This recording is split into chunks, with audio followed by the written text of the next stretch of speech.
बोटाच्या एका स्पर्शाने संबंध जगातील घडामोडी व दिग्गजांच्या प्रतिक्रिया पाहण्यासाठी राजमुद्रा न्यूज लाईव्ह हे ॲप डाउनलोड करा आणि आमच्या चॅनलला सबस्क्राईब करा.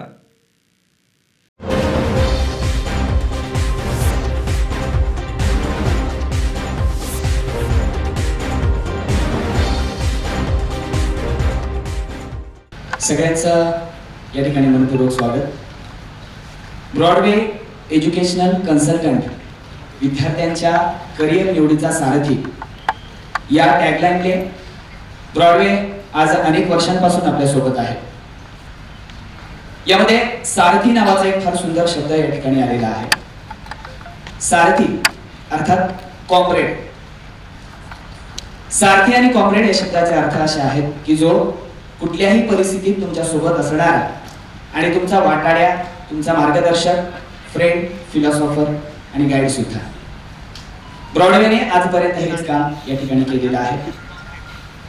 अनेक विद्यार्थ्यांच्या स्वप्नातलं करिअर त्या विद्यार्थ्यांना मिळवून देण्यासाठी, स्वप्नातली जागा विद्यार्थ्यांना मिळवून देण्यासाठी ब्रॉडवेने त्यांचा हात आजपर्यंत त्यांच्या ध्येयापर्यंत कधीही सोडलेला नाही. ही ब्रॉडवेची खासियत आहे आणि प्रत्येकाच्या आयुष्यात एक यशाचा ब्रॉड असा वेग निर्माण करण्याचं काम ब्रॉडवेने केलेलं आहे. आज या ठिकाणी नीट मार्गदर्शन प्रक्रियेवर, नीटच्या प्रवेश प्रक्रियेच्या मार्गदर्शनपर कार्यक्रमासाठी आज आपण या ठिकाणी उपस्थित आहोत. या ठिकाणी उपस्थित असलेल्या नीट संबंधित सर्व विद्यार्थी, त्या विद्यार्थ्यांचे पालक, शिक्षणावर प्रेम करणारी सगळी मंडळी आणि ही प्रक्रिया समजून घेण्यासाठी या सभागृहात उपस्थित असलेली आणि आपापल्या घरी बसून ऑनलाईन सुद्धा हा कार्यक्रम पाहणारी सगळी मंडळी, या सगळ्यांचं आजच्या या मार्गदर्शक सेमिनार मध्ये मी मनपूर्वक स्वागत करतो. नुकतीच नीट परीक्षा झालेली आहे. संभ्रमावस्था आपल्या मनामध्ये आहे. निकाल बाकी आहे. काल आपल्याकडे आन्सर की सुद्धा आलेली आहे. थोडीशी मनाची धकधक वाढली असेल ज्यावेळी आन्सर की आपण डाउनलोड करत होतो त्यावेळी. कितपत आपल्याला याच्यामध्ये यश मिळेल? मंजिले सब चाहते हैं मंजिल की तरफ जाना सब चाहते हैं. मंजिल तो मिल ही जाएगी चाहे ढूंढ कर ही सही. गुमराह तो वो है जो घर से निकले ही नहीं. म्हणून तुम्ही घराच्या बाहेर निघालात आणि ब्रॉडवे मध्ये या ठिकाणी ब्रॉडवेचा हात तुम्ही धरलात. ही सगळ्यात मोठी जमेची बाजू तुमच्या करिअरची आहे असं म्हणलं तर हरकत नाही. नीटच्या संदर्भामध्ये मार्गदर्शन ऐकण्यासाठी आपण या ठिकाणी आलात. त्याची प्रवेश प्रक्रिया नेमकी कशी असेल, कुठली नेमकी कागदपत्र या ठिकाणी लागतील, कारण डॉक्युमेंट्स हा फार महत्वाचा भाग याच्यामध्ये असतो. प्रत्येक परीक्षेमध्ये सरकार प्रत्येक वेळी काहीतरी नवे बदल करत असतं, नवे अपडेट्स त्याच्यामध्ये येत असतात. ते या परीक्षेमध्ये यावेळी नेमके कुठले नवे बदल आहेत, केवळ आपल्या आसपास नव्हे तर महाराष्ट्राच्या बाहेर आणि देशाच्या बाहेर सुद्धा MBBS ला किंवा मेडिकल साठी जाणारी प्रवेश प्रक्रिया नेमकी कशी असते, त्याच्यासाठी कोणत्या कोणत्या गोष्टींची काळजी घ्यावी लागते, या सगळ्या प्रश्नांची उत्तर आज आपण जाणून घेण्यासाठी ब्रॉडवेकडे या ठिकाणी आलेला आहात. हजारो विद्यार्थ्यांना आपल्या करिअरचा राजमार्ग देणारे ब्रॉडवे एज्युकेशनल कन्सल्टंट चे संचालक, डायरेक्टर, सर्वेसर्वा, ज्यांचे प्रवेश गुरु म्हणून या ठिकाणी ओळख आहे आणि हजारो विद्यार्थी ज्यांचं बोट धरून आपल्या करिअर पूर्तीकडे गेले, ते प्राध्यापक गणेश तिडके सर आज आपल्याला या संबंधित मार्गदर्शन करणार आहेत.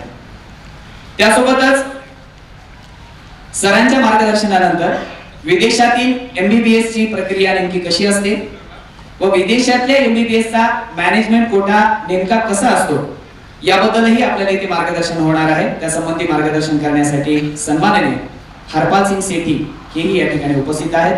या दोन्ही गोष्टीवर आपल्याला संयुक्तरित्या मार्गदर्शन या ठिकाणी होईल. सगळ्यांच्या मनात उत्सुकता आहे. नीटचा रिझल्ट बाकी आहे. आन्सर की हातामध्ये आल्यामुळे बऱ्यापैकी शाश्वती विद्यार्थ्यांना मिळालेली आहे. काही जणांनी रिपीटची सुद्धा तयारी या ठिकाणी सुरू केलेली आहे. मला वाटतं की ते स्वतःला फार चांगले ओळखतात, ज्यांनी रिपीटची पटकन तयारी सुरू केलेली आहे. त्यांना स्वतःवर फार मोठा विश्वास आहे. चला तर मग तुम्ही ज्या मुख्य कार्यक्रमासाठी या ठिकाणी आलात ते मार्गदर्शन आपण या ठिकाणी घेऊया. फार वेळ तुमचा घेणार नाही. सगळ्यांचं पुन्हा एकदा या ठिकाणी स्वागत करतो आणि हजारो विद्यार्थ्यांना आपलं करिअर मिळवून देणारे प्रवेश गुरु म्हणून ज्यांना आपण ओळखतो आणि विद्यार्थ्यांच्या करिअरचा राजमार्ग ज्यांनी निवडून दिलेला आहे आणि करिअरच्या वाटेवर विद्यार्थ्यांना आणून एक आत्मविश्वासपूर्वक मोठ्या भावासारखा पाठीराख्यासारखा आणि कायमच एक दीपस्तंभाची भूमिका ज्यांनी राबवलेली आहे, निभावलेली आहे, तो ब्रॉडवे आणि त्या ब्रॉडवेचे संचालक प्रवेश गुरु प्राध्यापक गणेश तिडके सर ही या ठिकाणी आपल्याला मार्गदर्शन करतील. मी जोरदार टाळ्यांमध्ये प्राध्यापक गणेश तिडके सरांचे या ठिकाणी स्वागत करतो. आपल्या या ठिकाणी मार्गदर्शन करतो प्राध्यापक गणेश तिडके सर.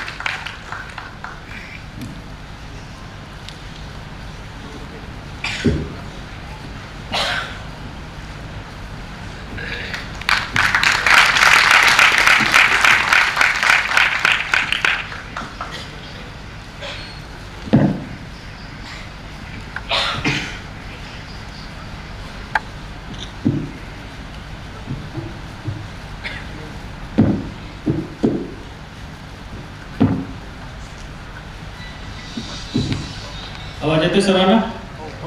इकडे कुणालाच आवाज येत नाही? आताच समजलं की आवाज येतोय. ठीक आहे.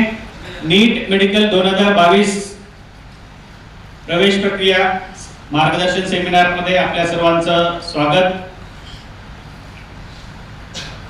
कालच नीटची आन्सर की जाहीर झालेली आहे, त्याचबरोबर OMR शीट पण जाहीर झालेली आहे. आता आपण वाट पाहत आहोत ज्याची जी आहे 7 तारखेचा निकाल.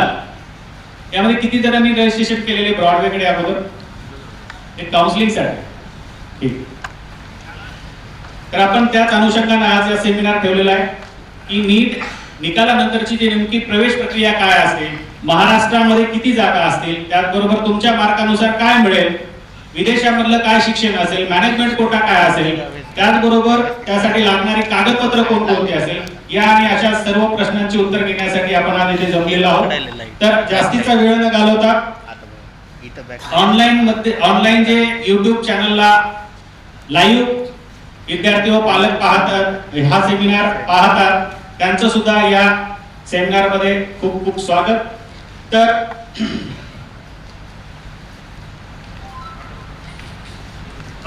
सुरुवातीला आपण प्रवेश पात्रता पाहू.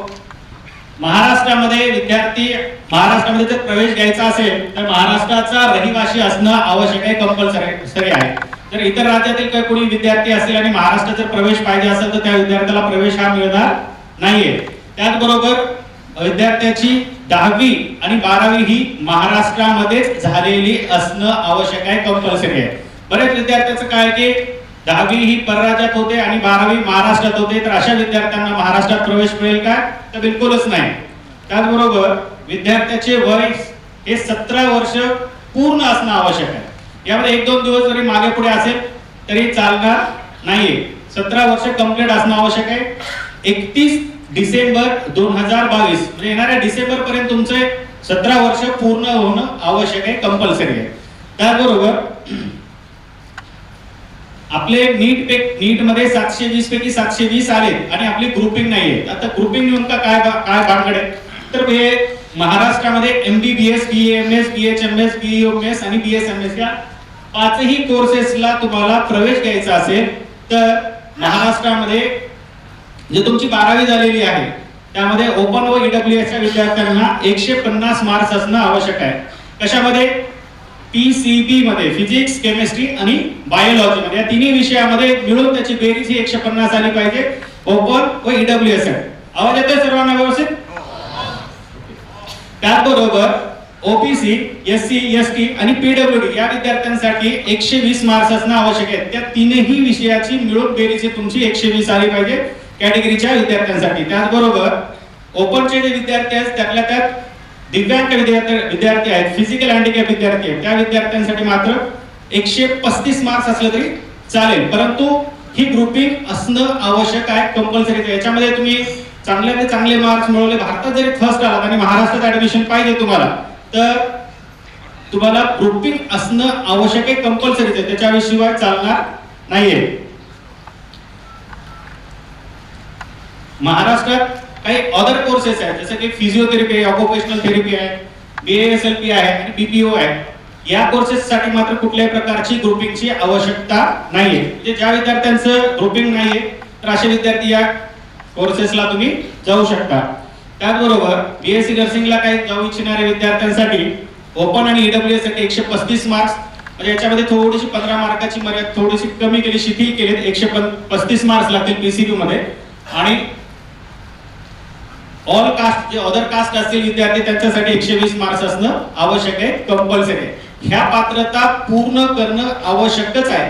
आता यामध्ये काही विद्यार्थी 12वीला सुद्धा आहेत, तर त्या विद्यार्थ्यांनी नीटचा अभ्यास करत तुम्ही 12वीवर पण लक्ष तुमचं असणं आवश्यक आहे. बरेच असे विद्यार्थी आहेत की त्यांची ग्रुपिंग 1 मार्क 2 मार्क 3 मार्क याच्यामुळे गेलेली आणि त्यांना रिपीट करावं लागलेलं. त्यामुळं 12वीला सुद्धा दुर्लक्ष करून चालणार नाहीये. हे झाल्या पात्रता. आपण आता मेडिकल ऍडमिशन प्रोसेस कडे वळू. यामध्ये जसं राज्य सरकार असतं आणि केंद्र सरकार असतं त्याच पद्धतीनं यामध्ये सुद्धा प्रोसेस असते. एक स्टेट म्हणजे राज्याची प्रवेश प्रक्रिया आणि एक केंद्राची प्रवेश प्रक्रिया. राज्याची जी प्रवेश प्रक्रिया आहे 85% महाराष्ट्र स्टेट कोटा ही सुरुवातीला आपण महाराष्ट्र राज्याची प्रवेश प्रक्रिया जाणून घेऊ आणि त्यानंतर मग केंद्राची जी प्रवेश प्रक्रिया आहे ती जाणून घेऊ. महाराष्ट्रामध्ये सद्यस्थितीला 4550 सीट्स MBBS आहेत. सद्यस्थितीला याच्यामध्ये थोडेफार वाढू शकतील आणि कमी होण्याचे काही चान्सेस नाही, पण 2 ते 3 कॉलेज वाढण्याची शक्यता आहे यावर्षी. तर सद्यस्थितीला तरी 4550 सीट्स आहेत. BDS च्या 326 सीट्स आहेत. त्यानंतर BAMS च्या 1712 सीट्स आहेत. BHMS च्या एकही महाराष्ट्रामध्ये गव्हर्नमेंट कॉलेजेस नाही. जे काही 57 ते 60 कॉलेजेस आहेत ते सर्व प्रायव्हेट कॉलेजेस आहेत. त्याचबरोबर BUMS 180 सीट्स आहेत. लाईव्ह मध्ये व्यवस्थित दिसते सर्व लाईव्ह वाले विशाल ओके. BUMS साठी 180 सीट्स आहेत. BPTH म्हणजे फिजिओथेरपी साठी 90 सीट्स आहेत. BSc नर्सिंग 300 सीट्स गव्हर्नमेंटच्या आहेत. BASLP म्हणजे स्पीच थेरपी त्यासाठी जवळपास 25 सीट्स आहेत. BOTH 90 seats. BPO 8 seats. ही सीट डिस्ट्रीब्युशन मागच्या वर्षीप्रमाणे आहे. या वर्षीचा निकाल लागल्याच्या नंतर प्लीज थोडंसं फोटो वगैरे नका काढू, डिस्टर्ब होतील आजूबाजूचे आणि मला पण थोडंसं डिस्टर्ब होईल. तर या वर्षीच्या प्रमाणे हे सीट्स आहेत. यामध्ये थोडासा बदल होऊ शकतो. काही सीट्स MBBS च्या वाढण्याची शक्यता आहे, जसं की परभणीला एक कॉलेज वाढण्याची शक्यता आहे, उस्मानाबादला वाढण्याची शक्यता आहे आणि एखादा लास्ट मोमेंटला एखादा अजून बी कॉलेज महाराष्ट्रात वाढण्याची शक्यता आहे. त्याचबरोबर सीट्स इन्क्रीज सुद्धा प्रत्येक वर्षी कोणत्या कॉलेजला 50 सीट्स किंवा 100 सीट्स अशा पद्धतीने वाढत असतात. 27 MBBS चे कॉलेजेस आहेत. 4550 सीट्स याच्यामधून येतील. त्याचबरोबर गव्हर्नमेंटचे जे BDS कॉलेज आहेत फक्त 4 कॉलेज आहेत महाराष्ट्रामध्ये. 326 सीट्स याच्यामधून आपल्याला मिळतील. आपण रिझर्वेशनचं बघायला गेलं तर रिझर्वेशनचा कोटा जो आहे गव्हर्नमेंट कॉलेजसाठी 60% रिझर्वेशन आहे. जसं की SC कास्ट साठी 13%, शेड्यूल ट्राईब म्हणजे ST साठी 7%. या पद्धतीनं 60% गव्हर्नमेंट साठी रिझर्वेशन असणार आहे. त्याचप्रमाणे जे प्रायव्हेट कॉलेजेस आहेत म्हणजे MIMS लातूर असेल, काशीबाई नवले असेल, KJ सोमय्या असेल, या कॉलेजेसमध्ये मात्र फक्त 25% सीट्स रिझर्वेशनच्या कॅटेगरीच्या विद्यार्थ्यांसाठी असणार आहेत. EWS साठी कुठल्याही प्रकारचं प्रायव्हेट कॉलेजमध्ये रिझर्वेशन नसतं, हे लक्षात घेऊन घ्या. म्हणजे फक्त गव्हर्नमेंट साठी EWS चा फायदा होईल, प्रायव्हेट मध्ये फक्त फीसचा फायदा होईल, सीटचा फायदा होणार नाहीये. त्यानंतर आपण एखाद्या कॉलेजचा जर विचार केला, एखाद्या कॉलेजमध्ये समजा गव्हर्नमेंट नांदेडचं शंकरराव चव्हाण जे कॉलेज आहे त्याच्यामध्ये 100 सीट्स असं गृहीत धरू. त्यामधल्या सीट डिस्ट्रीब्यूट कशा होतात ते आपण जाणून घेऊ. 100 सीट्स आहेत तर त्या 100 सीट्स पैकी 15% जागा ह्या ऑल इंडिया कोटा मार्फत भरल्या जातात. त्याचा आपण नेक्स्ट स्लाइड मध्ये जाणूनच घेऊ की नेमक्या 15% सीट्स ऑल इंडिया नेमका कशा प्रवेश प्रक्रिया होतात. सध्याला 85% मध्ये 60% रिझर्वेशन तुम्हाला सांगितल्याप्रमाणे त्याच्यामध्ये SC साठी 13%, ST साठी 7%, या पद्धतीने 60% सीट्स यामध्ये येतील. त्याचबरोबर उर्वरित जे सीट्स आहेत 40% 40% जे आहेत त्यामध्ये ओपन कॅटेगरीचे म्हणजे जनरल सीट्स असतील. आता रिझर्वेशनचा जो स्टुडंट असतो तो जनरल मध्ये येऊ शकतो पण जनरलचा तिकडे जाऊ शकत नाहीये. त्याचबरोबर फिजिकल हँडिकॅपचे जे दिव्यांग विद्यार्थी आहेत त्याच्यासाठी 5% सीट्स असतील, डिफेन्सच्या विद्यार्थ्यांसाठी 5% सीट्स असतील, हिली एरियासाठी 3% सीट्स असतील, एमकेबी म्हणजेच महाराष्ट्र कर्नाटक बॉर्डरच्या विद्यार्थ्यांसाठी 8 सीट ह्या राखीव असतील. ऑर्फन म्हणजेच अनाथ विद्यार्थ्यांसाठी 2018 पासून राज्य सरकारने त्या विद्यार्थ्यांना 1% सीट ह्या राखीव ठेवलेल्या आहेत प्रत्येक गव्हर्नमेंट कॉलेजमध्ये. त्याचबरोबर सर्व जे मुली बसलेल्या त्या मुलींसाठी 30% रिझर्वेशन हे प्रत्येक गव्हर्नमेंट कॉलेजमध्ये तुमच्यासाठी राखीव जागा असतात. यामध्ये आता एखादा आपण जवळपास 27 कॉलेजेस आहेत आणि 4550 सीट्स आहेत. त्याच्या 4550 सीट्स मध्ये एनटीडी साठी फक्त 2% सीट्स आहेत, त्यामधले सुद्धा 15% मायनस झाले. तर आता जवळपास 4000 सीट्स आहेत. तर 4000 मध्ये 2% जागा जर पकडल्या तर किती येतील? किती येतील? जवळपास एक 70-80 सीट्स येतील, बरोबर आहे. 70-80 सीट्स येतील. त्याच्यामध्ये एनटीडी चे किती विद्यार्थी तिथे आहेत का नाही? एकच दोन. एनटीडीच्या विद्यार्थ्यांसाठी 4000 मधल्या फक्त 80 सीट्स येतील. त्यातल्या त्यात 30% मुलींसाठी. ते किती गेल्या सीट्स? म्हणजे 100 पकडा, 100 मधल्या 30 जागा जातील. राहिल्या किती? किती? 100 मधल्या 30 गेल्यानंतर राहिल्या 70. म्हणजेच पूर्ण महाराष्ट्रामध्ये जवळपास 70 सीट्स आहेत बॉईज साठी.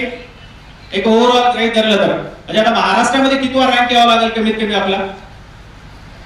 कमीत कमी 100 ते 125 मध्ये तुमचा रँक आला पाहिजे तरच तुम्हाला गव्हर्नमेंट कॉलेज मिळेल.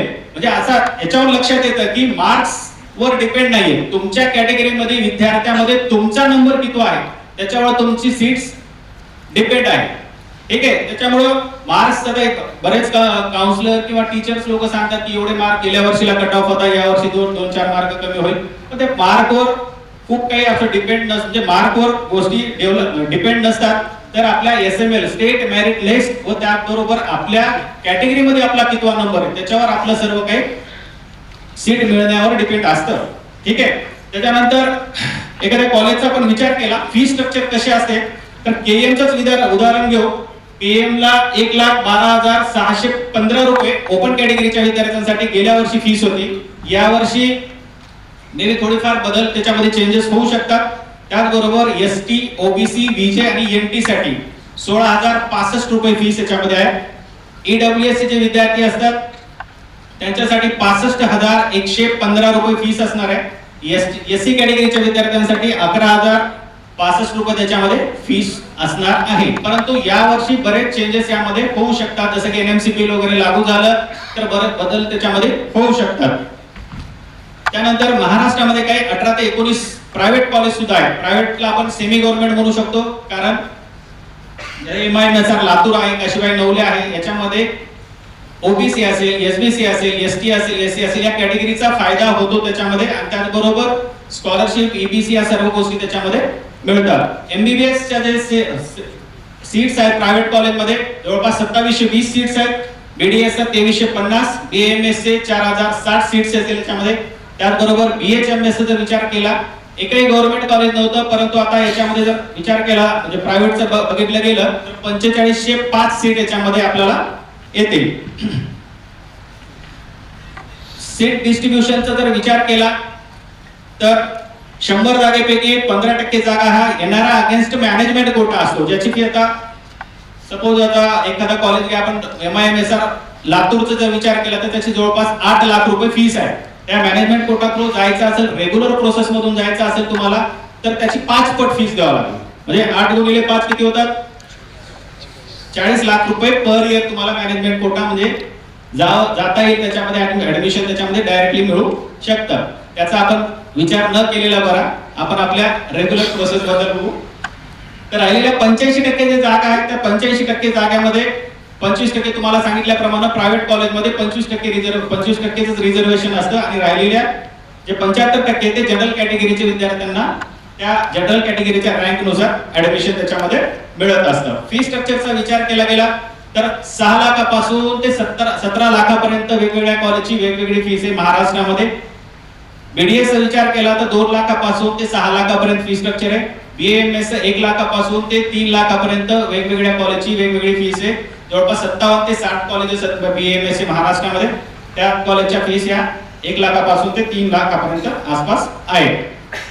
तर प्रायव्हेटचं जरी फीस या म्हणजे 6 लाखापासून 17 लाखापर्यंत जरी असल्या, परंतु ईबीसी, ओबीसी, एससी, एसटी या विद्यार्थ्यांना कशा पद्धतीने त्याच्यामध्ये फीस मध्ये कन्सेशन मिळतं आणि फीस कशी कमी लागते आपण या फीस मार्फत जाणून घेऊ. हे मायमर म्हणजे MIMER medical college and hospital पुण्याचं जे कॉलेज आहे MIT कॉलेज, त्याची फीस जी आहे सद्यस्थितीला ओपन कॅटेगरीसाठी 11,66,335 रुपये ओपन कॅटेगरी, म्हणजे प्युअर ओपन. ज्या विद्यार्थ्याच्या पालकाचं पूर्ण म्हणजे आई वडिलांचं वार्षिक उत्पन्न 8 लाखाच्या वर आहे, अशा विद्यार्थ्यांना ही पूर्ण फीस लागेल. त्याच्या 8 लाखाच्या मध्ये असणाऱ्या विद्यार्थ्यांसाठी किती लागेल? सरळ सरळ त्याची अर्धी फीस लागेल, म्हणजे 6,38,835 रुपये. म्हणजे एक सर्टिफिकेट तुमचं प्रत्येक वर्षाला 6 ते 8 लाख रुपये तुमचं वाचवू शकते. म्हणजे ज्या विद्यार्थ्यांना 8 लाखाच्या इन्कम आई वडिलांचं, त्यांनी या ईबीसीचा फायदा तुम्ही घेऊ शकता. इन्कम सर्टिफिकेट काढल्यानंतर तुम्हाला त्याचा फायदा होऊ शकतो. त्याचबरोबर ओबीसीचे जे कॅटेगरीचे विद्यार्थी आहेत त्यांना 6,88,932 रुपये त्याच्यामध्ये फीस लागेल. त्याचबरोबर एससी एसटीच्या विद्यार्थ्यांसाठी 1,05,335 रुपये फीस लागेल. आता याच्यामध्ये 1,05,035 रुपये जे आहे, 1 लाख रुपये जे आहे ते आहे डिपॉझिट. 1 लाख रुपये डिपॉझिट आहे, म्हणजे जवळपास फक्त 5,000-5,500 रुपये त्या कॉलेजला तुम्हाला फीस लागेल. मग त्याच्या व्यतिरिक्त फीस काही लागणार वेगळी नाहीये. त्याचबरोबर विजेएनटी असेल, एसबीसी असेल, या विद्यार्थ्यांसाठी 2,17,529 रुपये फीस लागेल. याच्यामध्ये 1 लाख रुपये डिपॉझिट असेल. बाकी अदर फीस त्याच्यामध्ये जे ट्युशन फीस असते ते सर्व माफ असते.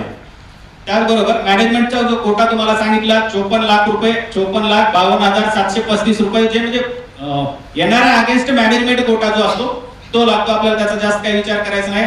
हरपाल सिंग सर बसलेले आहेत, ते सेशन संपल्यानंतर मॅनेजमेंट कोटा व विदेशातलं जे एज्युकेशन आहे त्याच्याबद्दल ते मार्गदर्शन करतीलच तुम्हाला. त्याचबरोबर याच्यामध्ये होतं कसं, आपण फीस बघतो त्याच्यामध्ये जे 5-10 लाख रुपये असतात, पण त्याच्या व्यतिरिक्त सुद्धा काही एक्स्ट्रा चार्जेस, हिडन चार्जेस कॉलेजवाले घेतात. त्यामध्ये जे हॉस्टेलचे डिपॉझिट असेल, मेसचे डिपॉझिट असेल, तर अशा वेगवेगळ्या पद्धतीने ते त्यामध्ये घेत असतात. त्याच अनुषंगाने केंद्र सरकारने एनएमसी बिल लागू केलेलं आहे यावर्षी. परंतु आताच हरपाल सिंग सरांकडून कळाले मला की केरळाच्या हायकोर्टाने त्याला सद्यस्थितीला थांबवले म्हणजे केरळामध्ये लागू होणार नाही, परंतु बाकीचे जे स्टेट आहेत, आता प्रत्येक स्टेटमध्ये काही लोक याचिका दाखल करतील. त्या अनुषंगाने पाहू आपण एनएमसी बिल लागू होईल का नाही होईल. ते जर लागू झालं तर त्याचे फायदे तोटे कसे असतील ते नेक्स्ट स्लाइड मध्ये आपण पाहणारच आहोत. हे जे प्रायव्हेट कॉलेजेस आहेत त्याच्यामध्ये ईबीसी असेल, स्कॉलरशिप्स असेल, एज्युकेशन लोन असेल, ह्या सर्व बाबी तुम्हाला याच्यामध्ये लागू होतील. त्याचबरोबर आता हे झालं इलिजिबिलिटी क्रायटेरिया. त्याच्यानंतर जो जागा किती आहेत त्याबद्दल जाणून घेतलो आपण. महाराष्ट्राची जी प्रवेश प्रक्रिया आहे, जे आता जवळपास 7 तारखेला निकाल लागले आणि त्याच्या 3 ते 4 दिवसानंतर प्रवेश प्रक्रिया ही सुरू होईल. त्यामध्ये प्रवेश प्रक्रिया 85% ऍडमिशन प्रोसेस कशी होईल ते आपण जाणून घेऊ. फ्लो चार्टच्या 7 तारखेला निकाल लागेल, 7 ला लागेल किंवा 8 ला लागेल. जसं OMR शीट आणि आन्सर की थोडस ज्या दिवशी लागायची होती त्या दिवशीच्या 1 दिवस नंतर लागली, तसंच एखादा दिवस मागे पुढे होईल. 8 तारखेला तुमचा निकाल लागेल. त्यानंतर सीईटी सेलचं नोटिफिकेशन येईल, टाइम टेबल येईल. त्या टाइम टेबल नुसार तुम्हाला ऑनलाईन फॉर्म फिल करायचा आहे. त्याचबरोबर तुमचे ऑनलाईन डॉक्युमेंट सुद्धा अपलोड करायचे आहेत. ते डॉक्युमेंट अपलोड केल्यानंतर त्या डॉक्युमेंट व्हेरिफिकेशनचं सुद्धा यावर्षी होईल. कोरोनाच्या पार्श्वभूमीवर 2 वर्ष कुठल्याही प्रकारचं डॉक्युमेंट व्हेरिफिकेशन केलं नाही, डायरेक्ट ते कॉलेजच्या लेवलला डॉक्युमेंट व्हेरिफिकेशन केलं आणि ऍडमिशन दिलं. परंतु यावर्षी डॉक्युमेंट व्हेरिफिकेशन होणार आहे. जवळपास 99% डॉक्युमेंट व्हेरिफिकेशन होण्याचे चान्सेस असतील.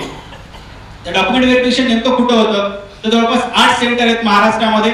औरंगाबाद, नांदेड, उस्मानाबाद, मुंबईला 2 सेंटर्स आहेत. त्यानंतर पुण्याला आणि नागपूरला 2 सेंटर्स आहेत. ज्या सीईटी सेलनं जे डॉक्युमेंट व्हेरिफिकेशन साठी वेळ दिलेला आहे, जे दिवस दिलेला आहे, जे स्लॉट दिलेला आहे, त्या स्लॉट मध्ये जाऊन तुम्हाला डॉक्युमेंट व्हेरिफिकेशन करणं आवश्यक असणार आहे, कंपल्सरी असणार आहे. त्याचबरोबर डॉक्युमेंट व्हेरिफिकेशन झाल्याच्या नंतर मध्ये एक स्किप झालं. डॉक्युमेंट व्हेरिफिकेशन झाल्याच्या नंतर एसएमएल लागेल. जसं आता 8 तारखेला तुम्हाला तुमच्या हातामध्ये रिझल्ट येईल. रिझल्ट आल्यानंतर त्या रिझल्टवर ऑल इंडिया रँक असेल, पण ऑल इंडिया रँकचा वर प्रवेश प्रक्रिया ही महाराष्ट्राची होत नाही. एनटीए पूर्णची लिस्ट आहे ती महाराष्ट्राला देते आणि महाराष्ट्र सरकार काय करते की पूर्ण ऑनलाईन ऍप्लिकेशन फॉर्म फिल करून घेतो आणि त्या अनुषंगाने तुमचं online form filling, document upload, त्यांचं डॉक्युमेंट व्हेरिफिकेशन आणि ते झाल्याच्या नंतर तुमचा एसएमएल लागतो, स्टेट मेरिट लिस्ट, आणि त्यानुसार पूर्ण पुढची प्रोसेस ही होत असते.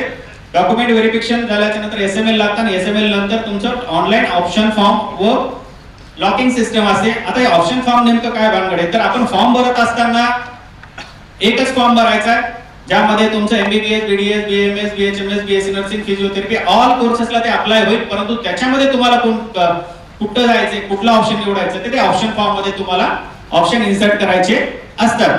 तर आता जे स्क्रीनवर दिलेले ऑप्शन जे आहेत 1105 आणि 1105, एक नंबर आणि 2 नंबर हे सारखेच दिसतात, पण एका समोर यस दिसते आणि एका समोर यस दिसते. यस आहे तो स्टेट कोटा आहे ज्याच्यामध्ये सर्व तुम्हाला सुविधा मिळतील, जसे की स्कॉलरशिप, ईबीसी वगैरे सर्व गोष्टी मिळतील.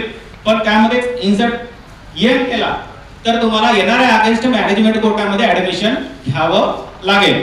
यात वरचा जो कोड आहे तो स्टेट कोटासाठी आहे आणि खालचा जो कोटा आहे मॅनेजमेंट कोटा आहे.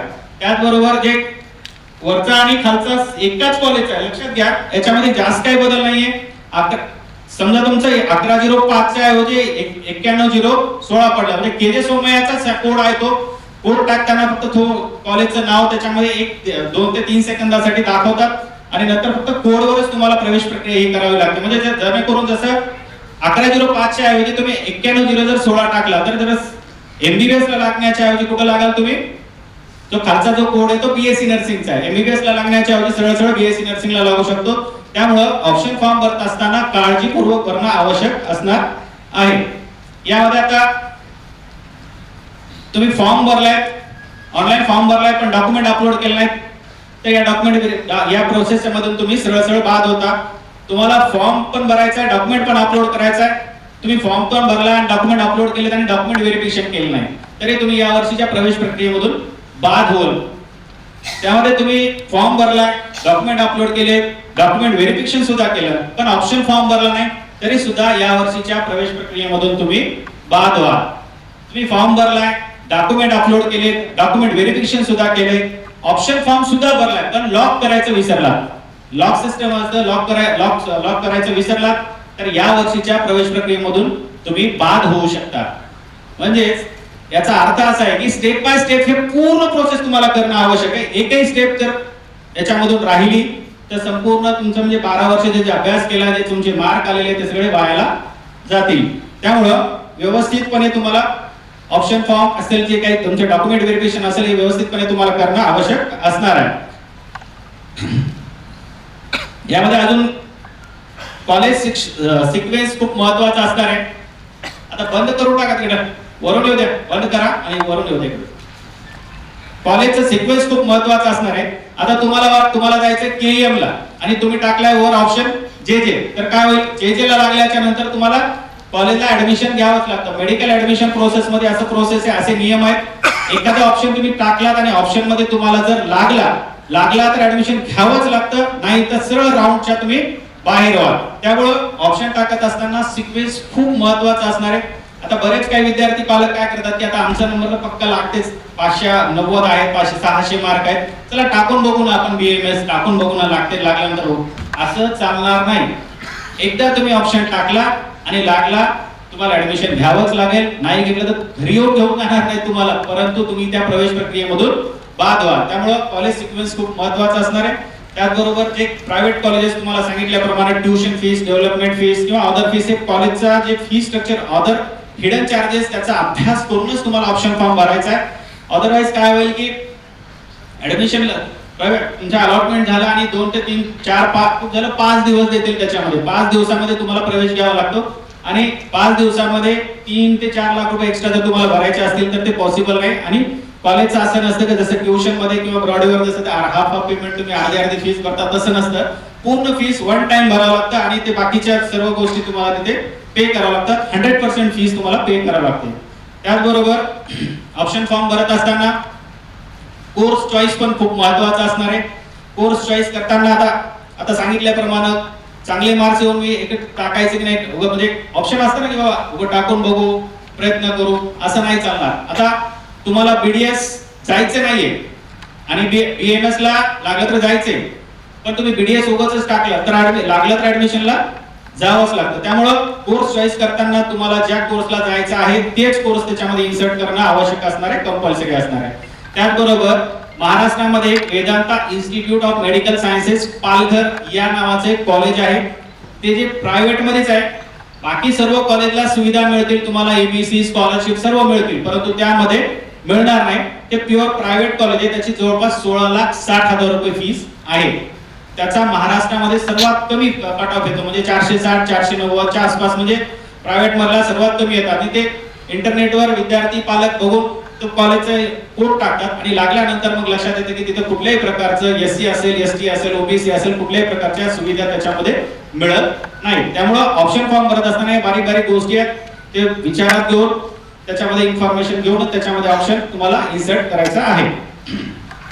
त्यानंतर अलॉटमेंट झाल्याच्या नंतर तुम्हाला जे कॉलेजचा फीस पूर्ण डीडी कॉलेजला घेऊन जावा लागतो. आणि नेक्स्ट राऊंड मध्ये जर तुम्हाला पार्टिसिपेट करायचं असेल, जायचं असेल, तर स्टेटस रिटेन्शन फॉर्म हा भरायचा नसतो. जर स्टेटस रिटेन्शन फॉर्म भरला तर नेक्स्ट राऊंड मध्ये तुम्हाला, आता समजा कॉलेजला तुम्हाला नंबर लागला, तिथे कॉलेजवाले तुम्हाला स्टेटस रिटेन्शन नावाचा फॉर्म देतील.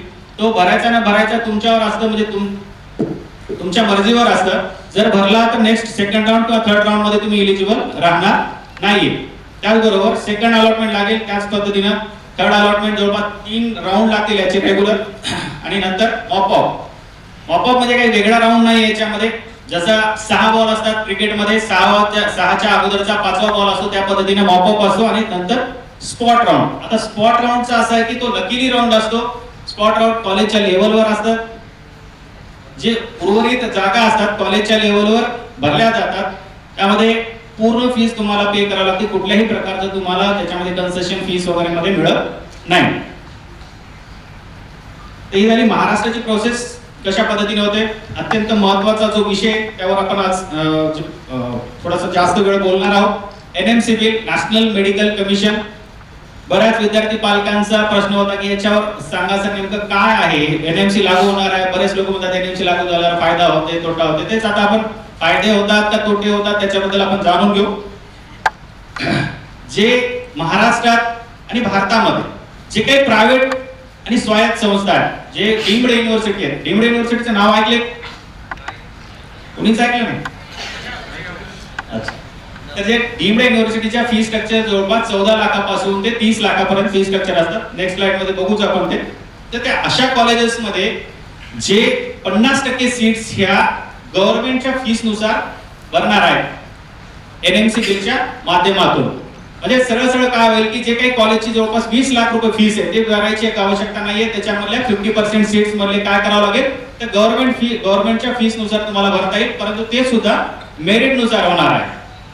यावर्षी नोटिफिकेशन आलेलं आहे, परंतु केरळला आता सांगितल्याप्रमाणे केरळामध्ये एक म्हणजे हायकोर्टाने निर्णय केला की केरळामध्ये लागू होणार नाही, परंतु सध्या तरी महाराष्ट्रामध्ये लागू होण्याचे चान्सेस असतील.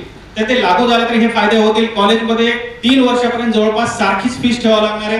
कुठल्याही त्याच्यामध्ये वाढीव जास्त करता येणार नाही. 5 ते 7% फक्त त्याच्यामध्ये वाढ होणार आहे. म्हणजे 1 लाख रुपये असेल तर 5-10 हजार रुपये त्याच्यामध्ये वाढ होण्याची शक्यता असणार आहे. जसं सांगितलं तुम्हाला प्रत्येक कॉलेजमध्ये डिपॉझिट घेतात, त्या अनामत रक्कम तुम्हाला भरण्याची आवश्यकता राहणार नाही या एनएमसी बिलच्या माध्यमातून. त्याचबरोबर कॉलेजचं जे डेव्हलपमेंट फीस असणार आहे ते रेटिंग नुसार ठरवलं जाणार आहे. म्हणजे जे कॉलेजचा रँकिंग आहे त्यानुसार तुमचा कॉलेजचं जे इन्फ्रास्ट्रक्चर आहे, टीचिंग स्टाफ आहे, हॉस्पिटलचं जे सर्व काही इन्स्पेक्शन होऊन त्याच्यामध्ये तुमची फक्त ते रेटिंग सिस्टम नुसार 5 ते 15% त्याच्यामध्ये फीस वाढू शकतील. त्याचबरोबर महाराष्ट्रात असे काही कॉलेजेस आहेत जे की सिंधुदुर्ग वगैरे कॉलेज सारखे 2.5-3 लाख रुपये हॉस्टेलची आणि मेसची फीस आकारतात. तिथे ती मेस म्हणजे ती पर्यायी सुविधा असणार आहे तुम्हाला, म्हणजे घ्यायचं. आता तर कंपल्सरी केलेले आहे म्हणजे 3.5 लाख रुपये हॉस्टेल आणि मेस. आता त्या 3.5 लाख रुपये मध्ये वेगळं काय असं देतात खायला ते माहित नाही, परंतु 3.5 लाख रुपये त्याच्यामध्ये घेतात. ते सुविधा म्हणजे ज्याची सुविधा आहे कंपल्सरी राहणार नाही, तुम्हाला पर्याय राहील. म्हणजे तुमच्या मनावर घ्यायचं तर घेऊ शकता, नाही तर पडून देऊ शकता. त्याचबरोबर राज्यातील कॉलेजची फीस ही सारखीच असणार आहे. आता तुम्हाला दाखवलं मी की स्क्रीनवर दाखवलं की KM ची फीस जवळपास 1,12,000च्या आसपास आहे. तीच नांदेडची वेगळी आहे, नांदेडच्या गव्हर्नमेंट कॉलेजची वेगळी आहे, JJ ची वेगळी आहे, BJ ची वेगळी आहे, अशा वेगवेगळ्या कॉलेजेसची फीस वेगळी आहे. पण या NMC बिल लागू झाल्यानंतर एकच राहील फीस, त्याच्यामध्ये काही जास्त बदल राहणार नाहीये. त्याचबरोबर डोनेशन म्हणजे आता 50% सीट्स असते त्यामध्ये डोनेशन कुठल्याही प्रकारचं डोनेशन हे कॉलेज आकारू शकणार नाहीये. जर पण हे पूर्ण लागू झाल्याच्या नंतरचे फायदे आहेत. आता हे झाले विद्यार्थी व पालकांचे फायदे. आता जे कॉलेजवाले आहेत त्यांना तर तोटा व्हायलाच, त्याच्यामुळे ते काय करतील, ऑब्विसली कोर्टामध्ये जातील. जसं केरळामध्ये गेले, महाराष्ट्रात पण जातील. तर लागू झालं तर ते विद्यार्थी पालकांसाठी खूप चांगलं आहे, नाही झालं तर ते कॉलेजवाल्यांसाठी खूप तोट्याचं आहे. त्यामुळे ते आता कॉलेजवाले तर ते जातीलच. आता जसं टप्प्याटप्प्याने आपण पाहू, स्टेप बाय स्टेप. आता 7 तारखेला निकाल लागला, त्यानंतर ऍडमिशन प्रोसेसच्या व्हाउचर मध्ये जर आलं तर त्या पद्धतीने आपल्याला पुढे जाता येईल. हे झाली महाराष्ट्राची ऍडमिशन प्रोसेस. आपण आता जे केंद्राची जी प्रवेश प्रक्रिया आहे MCC मेडिकल काउन्सिलिंग कमिटी मार्फत घेतली जाते. यावर्षी ते नॅशनल मेडिकल कमिशन मार्फत NMC च्या मार्फत ही प्रवेश प्रक्रिया राबवली जाईल. यामध्ये 15% ऑल इंडिया कोटा, त्याचबरोबर डीम्ड युनिव्हर्सिटी जे प्रायव्हेट कॉलेज आहेत, प्युअर प्रायव्हेट कॉलेजेस आहेत, AFMC म्हणजेच arm force medical college Pune, MJMS Wardha म्हणजे महाराष्ट्रामध्ये MJMS वर्धा नावाचं कॉलेज आहे. त्याचबरोबर Aligarh Muslim University, Banaras Hindu University, University of Delhi, Jamia Islamia Delhi, या सर्व प्रोसेस एकाच वेबसाईट मार्फत आणि कुठेही डॉक्युमेंट व्हेरिफिकेशन साठी न जाता 2 राऊंड रेग्युलर, त्यानंतर मॉपअप आणि नंतर स्पॉट या पद्धतीने ही प्रवेश प्रक्रिया होईल. कुठल्याही प्रकारचं डॉक्युमेंट व्हेरिफिकेशन होणार नाही. कुठल्याही कॉलेजला जाऊन त्याला अप्लाय करायची गरज नाही, म्हणजे फिजिकली जाऊन अप्लाय करायची गरज नाही. एकदा एक फॉर्म भरला आणि ऑप्शन फॉर्म त्या पद्धतीने भरल्यात तर त्याच प्रोसेस तुम्हाला ऑनलाईन पद्धतीने करता येईल. आता हे ऑल इंडिया कोटा नेमका असतो तरी काय, बऱ्याच जणांना विचार पडला असेल की बाबा 85 तर ठीक आहे, महाराष्ट्राची प्रोसेस आहे, हे ऑल इंडिया 15% आला कुठून. तर महाराष्ट्र व भारतामधली जे काही गव्हर्नमेंट कॉलेजेस आहेत त्या गव्हर्नमेंट कॉलेज मधल्या 15% जागा ह्या वेगळ्या केल्या जातात आणि ऑल इंडिया कोटा मार्फत भरल्या जातात. जवळपास याच्यामध्ये 275 MBBS चे कॉलेजेस येतील आणि यामधून 6200 सीट्स याच्यामध्ये आपल्याला मिळतील. त्याचबरोबर BDS च्या 42 कॉलेजेस येतील, त्याच्यामधून 450 सीट्स यामध्ये आपल्याला मिळतील. रेग्युलर 2 राऊंड मी सांगितल्याप्रमाणे ऑनलाईन पद्धतीने 2 राऊंड रेग्युलर होतील, त्यानंतर मॉपअप आणि नंतर स्पॉट राऊंड होतील. रिझर्वेशनचं पाहायला गेलं तर SC साठी 15%, ST साठी 7.5%, PWD म्हणजे फिजिकल हँडिकॅप साठी 5%, OBC नॉन क्रिमिनल जे विद्यार्थी असतील, सेंट्रल मध्ये OBC 27%, EWS ज्यांच्याकडे सर्टिफिकेट आहे सेंट्रलचं त्यांच्यासाठी 10% रिझर्वेशन असणार आहे. त्यानंतर डीम्ड युनिव्हर्सिटी, आता सांगितल्याप्रमाणे जर तुम्हाला NMC बिल जर लागू झालं तर या 8,700 सीट पैकी सरळ 3 ते 4,000 सीट्स याच्यामध्ये गव्हर्नमेंटच्या फीस नुसार भरल्या जाणार आहेत.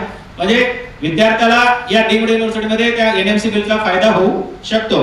तर यात जवळपास 8,700 पैकी जर नाही लागू झालं तर त्या पद्धतीने आपण प्रवेश प्रक्रियेत जाणून घेतोय. 8,700 सीट्स आहेत, त्याच्यामध्ये जवळपास 15% मॅनेजमेंट येणारा अगेन्स्ट मध्ये मॅनेजमेंट कोटा राहील आणि राहिलेला जनरल 85% कोटा राहील. महाराष्ट्रामध्ये जवळपास 12 कॉलेजेस आहेत, त्याच्यामध्ये MGM institute of health sciences Aurangabad, त्याचबरोबर Mumbai, Krishna Karad Pravara, DY Patil Mumbai, DY Patil Pune, DY Patil Kolhapur, अशा पद्धतीने जवळपास 12 कॉलेजेस यामध्ये महाराष्ट्रामध्ये आहेत. ज्या विद्यार्थ्यांना 150, 200, 250 मार्क्स आहेत असे विद्यार्थी सुद्धा यामध्ये MBBS ला प्रवेश मिळवू शकतात. परंतु यामध्ये जे फी स्ट्रक्चर आहे 12 लाखापासून ते 30 लाखापर्यंत फी स्ट्रक्चर याच्यामध्ये लागू राहील. तर गेल्या वर्षीचा जो कट ऑफ आहे तो कट ऑफ आहे तामिळनाडू स्टेट साठी जो आहे ते म्हणजे इलिजिबल जे विद्यार्थी आहेत त्यामध्ये 108 मार्काला विद्यार्थी हा लागलेला शेवटच्या राऊंड मध्ये. आता तुम्हाला खरं वाटणार नाही पण ही डीम्ड युनिव्हर्सिटी आहे त्यामुळे पॉसिबिलिटी आहे आणि लागलेली आहे. जो महाराष्ट्रामधला शेवटचा 168 वाला मुलगा आहे तो आमच्याकडून शेवटचा लागलेला आहे DY पाटील कोल्हापूर या कॉलेजमध्ये. जवळपास 22 लाख रुपये पर इयर फीस आहे त्याच्यामध्ये, म्हणजे 4.5 वर्षाची जी फीस आहे ती 1 CR च्या आसपास फीस जाते. 100% तिथे सीट तुम्हाला मिळू शकते. फक्त फीस भरायची तयारी पालकांची असणं आवश्यक असणार. त्यानंतर पुदुचेरीमध्ये जवळपास 116 मार्काला MBBS मिळालेला आहे. उत्तर प्रदेश स्टेट 137 मार्काला मिळालेला आहे. त्याचबरोबर महाराष्ट्रामध्ये 168 तुम्हाला सांगितल्याप्रमाणे डीम्ड युनिव्हर्सिटी आणि कर्नाटक स्टेटमध्ये 237 मार्काला हा डीम्ड युनिव्हर्सिटीचे कॉलेजेस मिळालेले आहेत. तर हे गेल्या वर्षीप्रमाणे होते. यामध्ये थोडाफार बदल भी होऊ शकतो. ज्या विद्यार्थ्यांना डीम्ड म्हणजे कमी मार्क्स आहेत आणि त्यांची फीस भरण्याची तयारी आहे, तर या MCC मार्फतची प्रवेश प्रक्रिया होती डीम्ड युनिव्हर्सिटीची, त्या प्रवेश प्रक्रियेमध्ये तुम्ही भाग घेऊ शकता आणि MBBS सीट 100% तुम्ही मिळवू शकता. त्याचबरोबर सर्व विद्यार्थ्यांचं जे स्वप्न असतं एम्स, त्याची सुद्धा प्रवेश प्रक्रिया यामधूनच होईल. 20 कॉलेजेस आहेत जवळपास याचे, तर 2044 सीट्स याच्यामधून येतील. 85%, 15% वगैरे कुठलाही त्याच्यामध्ये कोटा नसतो. सरळ 100% सीट्स MBBSच्या ऑल इंडियाच्या कोटा मार्फत भरल्या जातील. 17 वर्ष याच्यामध्ये सुद्धा कंप्लीट असणं आवश्यक असणार आहे. फिजिक्स, केमिस्ट्री, बायोलॉजी आणि इंग्लिश या चारही विषयाचे मिळून ग्रुपिंग असणं आवश्यक असणार आहे. ओपन आणि EWS साठी 240 मार्क्स असणं आवश्यक असणार आहे. म्हणजे 400 पैकी 240 मार्क्स तुमच्याकडे असणं आवश्यक आहे. OBC, NT आणि विजय साठी सुद्धा 240 मार्क्स असणं आवश्यक आहे. SC ST चे जे विद्यार्थी आहेत त्यांच्यासाठी मात्र 200 मार्क्स असतील तरी त्यामध्ये एलिजिबल तो विद्यार्थी होऊन जाईल. त्याचबरोबर PWD म्हणजे दिव्यांग विद्यार्थी जे आहेत 180 मार्क्स तुमचे असणं आवश्यक आहे. हे एम्स साठी फक्त लागू आहे, बाकी महाराष्ट्रामध्ये नाहीये. इंग्लिश कंपल्सरी फक्त पास असणं आवश्यक आहे. पण इकडे तुम्हाला ग्रुपिंग मध्ये 240 ओपन आणि EWS विद्यार्थ्यांसाठी असणं आवश्यक आहे. त्याचबरोबर हे लिस्ट सर्वांनाच माहिती आहे. ज्या विद्यार्थ्यांनी आमच्याकडे रजिस्ट्रेशन केलेले त्या विद्यार्थ्यांना ब्राउचर दिलेले, त्या ब्राउचर मध्ये महाराष्ट्रामधले आणि भारतामधले जे कॉलेजेस आहेत त्याचबरोबर त्याच्या फी स्ट्रक्चर असतील, मागच्या वर्षीच्या कट ऑफ असतील, हे सर्व डिटेल दिलेलं आहे. एम्सचे सुद्धा रेग्युलर 2 राऊंड होतील. त्यानंतर मॉपअप आणि त्यानंतर स्टे राऊंड. स्टे राऊंड म्हणजे स्टेचा अर्थच होतो भटकंती, म्हणजे स्पॉट राऊंड होतो. जे उर्वरित जागा राहतात ते कॉलेजच्या लेवलवर तुमच्या भरून घेतल्या जातात. रिझर्वेशनचा विचार केला तर सेम रिझर्वेशन 15% ला जसं आहे त्या पद्धतीनेच राहील. कॉलेजचा जो फीस आहे, फीसचा विचार केला, आकडा बरोबर आहे, काही चुकलेलं नाहीये. 1628 रुपये फक्त त्याच्यामध्ये एम्स मध्ये फीस लागेल. आता लक्षात घ्या, तुम्हाला कमी मार्क असतील तरी नंबर लागतोय आणि थोडेसे जास्त मार्क असले तर तिथे नंबर लागतो. पण आता असं आहे की तुम्हाला पैसे भरून डीम्ड मध्ये जाता येईल, पण मार्कामुळे तुम्हाला एम्स मध्ये कमी फीस मध्ये लागेल. म्हणजे नाममात्र शुल्क मध्ये तुम्हाला एम्सच्या कॉलेजला तुम्हाला प्रवेश मिळू शकतो. आता जे 12वीला विद्यार्थी आहेत त्यांनी ठरवायचे की बाबा पैसे भरायचे का मार्क जास्त आणायचे. त्याच्यामध्ये जिपमरचं सुद्धा याच मध्ये प्रवेश प्रक्रिया होईल. याचे जे ग्रुपिंगचा क्रायटेरिया आहे सेम महाराष्ट्रामध्ये जसा आहे त्याच पद्धतीने आहे. ओपन EWS साठी 150 मार्क्स, OBC साठी 120, SC ST PWD साठी 120 आणि जनरल PWD साठी 135 मार्क्स असणं आवश्यक असणार. जिपमरचे जवळपास 2 कॅम्पस आहेत, पॉंडिचेरी आणि कराईकल. यामधून जवळपास ऑल इंडिया सीट साठी 179 सीट्स आणि स्टेट कोट्यासाठी 70 सीट्स यामधून डिस्ट्रीब्युशन करून तुमचं यामध्ये ऍडमिशन प्रोसेस होईल. त्यानंतर रेग्युलर 2 राऊंड सेम मॉपअप आणि स्टे राऊंड. कॉलेजची फीस याची सुद्धा खूप कमी फीस आहे, 14,920 रुपये फीस याच्यामध्ये आपणास लागेल. काही सेंट्रल युनिव्हर्सिटी आणि सेंट्रल इन्स्टिट्यूट जे दिल्लीचे आहेत ते सुद्धा याच ऍडमिशन प्रोसेस मध्ये तुम्हाला अप्लाय करता येतील. AFMC चं सुद्धा याच प्रोसेस मध्ये म्हणजे MCC मार्फत जी प्रवेश प्रक्रिया राबवली जाते 15% ऑल इंडिया कोटाची, याचं सुद्धा त्याच प्रोसेस मधून तुम्हाला अप्लाय करावं लागतं. परंतु जे शॉर्टलिस्ट केलेली AFMC कडे पाठवली जाते आणि त्याच्यानंतरची जी प्रोसेस असते ती AFMC तर्फे केली जाते. आता क्लोज करा ते, येऊ देऊ नका, पाठीमागून येऊ द्या. का AFMC चं नाव ऐकले? ओके. तर 150 सीट्स असतात त्याच्यामध्ये. 150 पैकी बॉईज साठी 115 सीट्स आणि गर्ल्स साठी 30 जागा याच्यामध्ये राखीव असतील. फी स्ट्रक्चरचा विचार केला गेला तर फक्त 9,000 रुपये वार्षिक खर्च असतो इथे. त्याच्या व्यतिरिक्त कुठलाही खर्च तुम्हाला लागत नाही. त्याचबरोबर सांगितल्याप्रमाणे 30 जागा गर्ल्ससाठी, बॉयजसाठी 115 आणि आपल्याकडले जे आपले मित्र देश आहेत जसं की नेपाळ, गरीब देश जे आहेत आपले, त्या विद्यार्थ्यांसाठी 5 जागा ह्या आपल्या भारत सरकारतर्फे म्हणजे या AFMC मध्ये 5 जागा ह्या राखीव असतात. त्यामध्ये आज त्याचबरोबर कुठल्याही प्रकारचं रिझर्वेशन नसतं, परंतु जे 1500 शॉर्टलिस्ट केले जातात त्यावरच्या जे 500 सीट्स आहेत त्या 500 सीट्स मध्ये जे SC ST चा विद्यार्थ्यांचा रँक असेल तर त्या विद्यार्थ्यांना 10 जागा राखीव असतील. याच्या व्यतिरिक्त कुठलेही रिझर्वेशन यामध्ये असणार नाहीये. आता याचं नेमकं सिलेक्शन कसं होतं तर नीटचा निकाल लागेल, त्यानंतर शॉर्टलिस्ट केली जाईल. शॉर्टलिस्ट ही AFMC ला पाठवली जाईल. त्यामध्ये टॉयलर नावाची टेस्ट होईल, त्याचबरोबर फिजिकल ऍप्टिट्यूड टेस्ट होईल आणि त्याचे जे मार्क्स येतील त्याच्या मार्क्सच्या अनुषंगाने ते मार्क्स एकत्रित केले जातील. नीटचा मार्क्स, त्यानंतर टॉयलर नावाची जे टेस्ट होती त्याचे मार्क्स आणि फिजिकल ऍप्टिट्यूड टेस्ट याचे सर्वांचे एकत्रित मार्क केले जातील. त्याचा मेरिट लावला जाईल आणि नंतर तुमचं इंटरव्ह्यू होईल. इंटरव्ह्यू झाल्याच्या नंतर मेडिकल फिटनेस एक्झामिनेशन होईल आणि नंतर फायनल सिलेक्शन होईल. तर यामध्ये AFMC मध्ये खूप महत्त्वाचं म्हणजे कुठल्याही प्रकारचे जास्त शुल्क असं वेगळे काही लागणार नाही. तुमचं राहण्यासाठी, तुमच्या जेवणासाठी, इव्हन तुम्ही दिवाळी, दसरा किंवा ते काही तुमचे सणवार असतील ते येण्यासाठी सुद्धा 3 टायर ACचं तुमचं रिझर्वेशन वगैरे सर्व बुक असतात. जे आर्मीला जे फॅसिलिटीज असतात त्या सर्व फॅसिलिटीज याच्यामध्ये तुम्हाला प्रोव्हाइड केल्या जातात. त्यानंतर ज्या विद्यार्थ्यांना महाराष्ट्रात प्रवेश मिळाला नाही किंवा त्याला कमी मार्क असल्यामुळे मिळाला नाही तर त्या अदर स्टेट मध्ये काही अदर स्टेट असतील त्या अदर स्टेट मध्ये सुद्धा प्रवेश तुम्ही घेऊ शकता. काही ओपन स्टेट आहेत त्या ओपन स्टेट मध्ये जाऊन तुम्ही डीम्ड युनिव्हर्सिटी किंवा प्रायव्हेट कॉलेजेस जे आहेत त्या प्रायव्हेट कॉलेज आणि किंवा डीम्ड युनिव्हर्सिटीच्या माध्यमातून तुम्ही ऍडमिशन हे घेऊ शकता. जसे कर्नाटक आहे, तेलंगणा आहे, तामिळनाडू आहे, आंध्र प्रदेश आहे, या स्टेट मध्ये जाऊन तुम्ही ऍडमिशन हे घेऊ शकता. लास्ट इयरचा जर कट ऑफ पाहिला तर उत्तर प्रदेशचा जवळपास 265 च्या आसपास कट ऑफ आहे. आंध्र प्रदेशचा जर विचार केला तर 396 च्या आसपास कट ऑफ आहे. तेलंगणा स्टेट 399 आणि कर्नाटक स्टेट आपल्या शेजारच्या बाजूला जवळपास 460 ते 480 जो म्हणजे शेवटचा जो कट ऑफ आहे तो आहे. यावर्षी याच्यामध्ये बरेच बदल होऊ शकतात. जसं कट ऑफ यावर्षी म्हणतायत की बाबा 5 ते 10 मार्क महाराष्ट्रात होईल, परंतु अदर स्टेट मध्ये 20 मार्क वाढतीलच त्याच्यामध्ये. त्याचं कारण असं आहे की बऱ्याच अगोदर बऱ्याच लोकांना माहित नव्हते अदर स्टेट मध्ये सीट्स म्हणजे जाता येतं हे सुद्धा माहिती नव्हतं. आणि त्याचबरोबर फीसचा जर विचार केला तर तेलंगणा सारख्या स्टेट मध्ये सुद्धा 11,55,000 रुपयामध्ये तुम्हाला MBBS शिक्षण म्हणजे एका वर्षाचं शिक्षण होते, म्हणजे 50 लाखामध्ये तुमचं MBBS तेलंगणामध्ये एज्युकेशन करता येतं. त्याचबरोबर कर्नाटकची जी फीस आहे जवळपास 10 लाखाच्या आसपास आहे.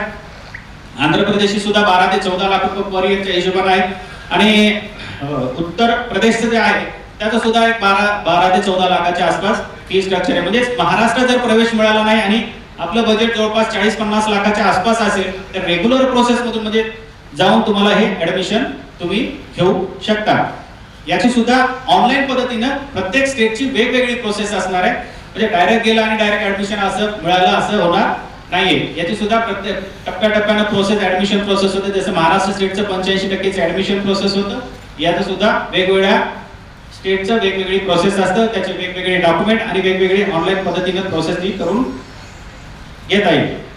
त्याचबरोबर महाराष्ट्रात ज्या विद्यार्थ्यांना BAMS मिळालं नाही किंवा थोडंसं दर्जेदार कॉलेज झाला पाहिजे तर 15% ऑल इंडिया कोटा एक ऍडमिशन प्रोसेस आहे ज्यामधून BAMS, BHMS, BUMS आणि BSMS या 4 कोर्सेस साठी वेगळी एक प्रोसेस राबवली जाते. त्यामधून तुम्हाला या प्रोसेस मध्ये भाग घेता येईल आणि 350 च्या आसपास जरी मार्क्स असतील तरी चांगल्या डीम्ड युनिव्हर्सिटीमध्ये कॉलेजमध्ये तुम्ही प्रवेश घेऊ शकता. म्हणजे जसं की मॅनेजमेंटला तुम्हाला 30, 35, 40 लाख रुपये लागतात तर या प्रोसेस मधून तुम्ही गेला तर 4 ते 4.5 लाखाच्या आसपास तुम्हाला डीम्ड युनिव्हर्सिटी कॉलेजचं म्हणजे सुरुवात तिथून आहे. जसं भारतीय विद्यापीठ आहे, DY पाटील पुणे आहे, त्यांच्या फी स्ट्रक्चर 4 ते 6 लाखाच्या आसपास आहेत पर इयर. तर ते फीस भरल्या जसं 300-325 मार्काच्या आसपास तुम्हाला कॉलेज मिळण्याची शक्यता असते आणि त्यामधून तुम्ही भाग घेऊन ते प्रवेश मिळू शकता. त्याचबरोबर ऑल इंडियाचे जे गव्हर्नमेंट कॉलेज आहेत याच प्रवेश प्रक्रियेमधून तुम्ही त्याच्यामध्ये भाग घेऊ शकता. जे की महाराष्ट्रामधले गव्हर्नमेंट आणि भारतामधले जे काही गव्हर्नमेंट कॉलेजेस आहेत त्याच्यामधला 15% वेगळा कोटा वेगळा केला जातो आणि त्याचा वेगळे प्रोसेस राबवली जाते, त्याच्यामधून प्रवेश हा मिळवता येईल. त्यानंतर महत्वाचं आणि अत्यंत महत्वाचं, आता जेव्हा तुम्ही ऑनलाईन ऍप्लिकेशन फॉर्म भरलाय नीटचा, तेव्हापासून ते आतापर्यंत खूप लोकांनी तुम्हाला वेगवेगळे कॉल केले असतील की मॅनेजमेंटचं ऍडमिशन करून देतो, 5 लाखात करून देतो, 10 लाखात करून देतो. तर असं प्रत्येक जिल्ह्यामध्ये होते. प्रत्येक वर्षी पालक ह्या म्हणजे भूलथापांना बळी पडतात आणि ऑब्विसली पालक हा पाल्यासाठी काळजीचा असतं त्यांना. परंतु असं आहे की याच्यामध्ये महत्वाचं विचारपूर्वक, नेमका आता मॅनेजमेंट कोटा मी तुम्हाला सांगितल्याप्रमाणे मॅनेजमेंट कोटा सुद्धा ह्या रेग्युलर प्रोसेस मधूनच होतं, पण आपण कुठे पैसे भरतोय, कुणाकडे पैसे भरतो हे महत्वाचं असणार आहे. याच्यामध्ये खूप फसवणूक प्रत्येक वर्षी होतात. याच अनुषंगानं आमचे या मॅनेजमेंट कोटाच्या विषयावर, त्याचबरोबर विदेशातील जे शिक्षण आहे MBBS त्याबद्दल पण मार्गदर्शन करण्यासाठी माझे सहकारी हरपाल सिंग सेठी जी आपले पुढचे 5 ते 10 मिनिटं तुम्हाला मार्गदर्शन करतील. प्लीज जोरदार टाळ्यांनी थोडस.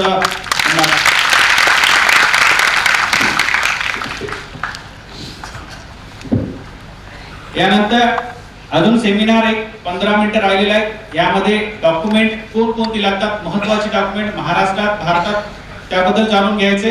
आणि त्यानंतर काही तुमचे प्रश्न असतील तर मला आणि हरपाल सरला विचारू शकता तुम्ही. सगळ्यांना नमस्कार. आवाज येतोय का मला? मी 2 विषयावर बोलणार आहे. एक तर फॉरेन एज्युकेशन आणि संक्षेपमध्ये तुमचा मॅनेजमेंट कोटा. तर सर्वात अगोदर मी फॉरेन एज्युकेशनबद्दल बोलतो. बोलणं चालू करण्याच्या अगोदर एकदा मला थोडा हात उच्च करून दाखवा कोणी इंटरेस्टेड आहे का. चालेल.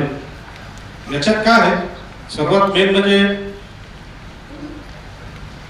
2021 18 नोव्हेंबरला NMCचं एक गॅजेट आलेलं आहे. ते गॅजेट समजणं खूप, म्हणजे ज्यांना ते समजलं नाही त्यांनी म्हणजे काय म्हणता येईल त्याला, थोड़ा हिंदी बोलते, जिनको समझा नहीं है उन्होंने एडमिशन लेना नहीं चाहिए, पूरा उसका स्टडी करके ही एडमिशन लेना चाहिए, क्योंकि उसके अंदर रूल्स बहुत बदल गए. 2021च्या अगोदर ज्यांनी ऍडमिशन घेतलं त्याच्यासाठी कोर्स 5 वर्षाचा किंवा 4 वर्षाचा होता. त्याच्यानंतर फॉरेन एज्युकेशन कमीत कमी 7 वर्षाचा राहणार आहे. म्हणजे त्याच्यात 2 इंटर्नशिप आहेत. एक इंटर्नशिप इथं करायची आहे, एक इंटर्नशिप इथं करायची आहे. मुलं याच्यासाठी जातात की तिथं कोर्स फी कमी आहे, पण सगळ्या बाबी समजून जायला पाहिजे, कारण कोर्स फी एवढी कमी नाही. आता 6 वर्षाचं झाल्यानंतर कमीत कमी 35 लाख रुपये होते, including hostel and mess. For example Kyrgyzstan जर आपण बघितलं तर ते 33 लाख पर्यंत जाते हॉस्टेल अँड मेस, इतर खर्च वेगळे, म्हणजे फीस हॉस्टेल अँड मेस त्याच्यात आली. आता प्रामुख्याने जे ठिकाण आहे तिथं आपण MBBS करत परदेशात जाऊ शकतो. त्याच्यात युक्रेन, आता सध्या काही युक्रेनच्या काही म्हणजे आता सध्या ऍडमिशन क्लोज आहे. त्याच्यानंतर जे फिलिपिन्स जे बंद झालेलं आहे, कशामुळे, कारण फिलिपिन्सचा जे कोर्स पॅटर्न होता ते 4 वर्षाचा होता आणि NMCचा जे नियम आहे त्याच्यामध्ये कमीत कमी 4.5 वर्षाचा कोर्स पॅटर्न असावं, त्याच्यात 1 वर्षाचा कमीत कमी इंटर्नशिप असावं, 12 मंथ इंटर्नशिप. त्याच्यानंतर भारतातील पुन्हा इंटर्नशिप करायची आहे. तर म्हणजे ज्यांनी भारतात MBBS केलं त्यांचा कोर्स पॅटर्न आहे 4.5 आणि 5.5 वर्षाचा, आणि ज्यांनी फॉरेन मधून MBBS केलं त्यांचा कोर्स पॅटर्न आहे कमीत कमी 7 वर्षाचा. म्हणजे परदेशात 4.5 वर्षाचा कोर्स पॅटर्न कुठत नाही, कमीत कमी 5 वर्षाचा आहे. 5 वर्षाचा कुठं आहे, किर्गिस्तान, कझाकिस्तान, बांगलादेश, नेपाळ, आणि तिथं इंटर्नशिप आहे 1 वर्षाची. रशिया, आर्मेनिया, त्याच्यानंतर युक्रेन किंवा जॉर्जिया, हे सगळे 6 वर्षाचे आहे. म्हणजे 6 वर्ष तिथं, त्याच्यानंतर 1 वर्ष इंटर्नशिप आणि 1 वर्ष भारतात. त्याच्यात मेन जे आता समजण्यासारखे जे सर्वात हार्ड पॉईंट आहे, ज्याचा लोकांनी विरोध केला पण सुप्रीम कोर्टाने त्याच्या विरोध काही केलं नाही. 22 तारखेला सुप्रीम कोर्टाचा जे निकाल आलं, त्यांनी जे म्हणलं की NMCचे जे रूल्स आहेत ते ॲज इट इज राहील, त्याच्यात काही बदल होणार नाही. ते त्याच्यात एक आहे की तुम्ही परदेशात गेल्यावर तिथलं तुम्हाला रजिस्ट्रेशन पाहिजे, तिथलं तुम्ही प्रॅक्टिस करू शकत असाल, ते कंट्री जर तुम्हाला रजिस्ट्रेशन देत असेल तरच तुम्हाला भारतात रजिस्ट्रेशन भेटल. आणि काही कंट्रीजचा नियम असा आहे की तुम्ही तिथले नागरिक पाहिजे रजिस्ट्रेशन घेण्यासाठी, किंवा तुम्हाला वर्क परमिट पाहिजे. तर तशा परिस्थितीत विद्यार्थ्यांचा खूप त्रास होईल. रशिया, बांगलादेश, नेपाळ यांचं म्हणणं आहे की आम्ही तुम्हाला रजिस्ट्रेशन देऊ. आजच्या परिस्थितीत त्यांचं म्हणणं ठीक आहे, पण उद्या जर 5,000 10,000 मुलांनी अप्लाय केलं तर थोडंसं परिस्थिती अवघड होऊन जाईल. तर त्याच्यातून मार्ग आहे, असं नाही की तिथे करू शकत नाही. एकदम बजेटमध्ये होईल. कमीत कमी 30 लाख पासून तर 40, 45, 50 लाखापर्यंत ऑप्शन आहेत. ज्यांना भारतात कुठं भेटत नाही त्यांच्यासाठी खूप चांगलं म्हणजे शिक्षण आहे ते. पण फोकस असल्यावर इथं येऊन तुम्हाला FMG आजच्या परिस्थिती FMG द्यायची आहे. कदाचित उद्या नेक्स्ट लागू होईल, पुढच्या वर्षी लागू होईल किंवा त्याच्या पुढच्या वर्षी लागू होईल.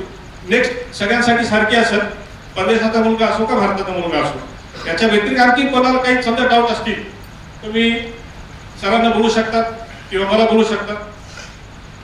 आता थोडक्यात मी मॅनेजमेंटच्या बद्दल बोलतो. त्याच्या मॅनेजमेंटच्या बद्दल बोलण्याच्या अगोदर मी तुम्हाला कुठं कुठं ओपन स्टेट आहेत. महाराष्ट्रात असा क्लोज स्टेट आहे. महाराष्ट्रात बाहेरचे विद्यार्थी येऊ शकत नाही, पण आपले विद्यार्थी तेलंगणामध्ये जाऊ शकतात, आंध्र प्रदेशमध्ये जाऊ शकतात, केरळमध्ये जाऊ शकतात, कर्नाटकमध्ये जाऊ शकतात, उत्तर प्रदेशमध्ये जाऊ शकतात, राजस्थानमध्ये जाऊ शकतात, बिहारमध्ये जाऊ शकतात, झारखंडमध्ये जाऊ शकतात, वेस्ट बेंगॉलमध्ये जाऊ शकतात, हरियाणामध्ये जाऊ शकतात, पंजाबमध्ये जाऊ शकत नाही. हिमाचल प्रदेशमध्ये सुद्धा आपण जाऊ शकतो. प्रत्येक राज्याचे नियम वेगळे आहेत. आता आम्ही जसं की ऍडमिशन सगळीकडे मेरिट नव्हतो, पण कसं आहे काय काय सगळ्यांचे आपले नियम असतात.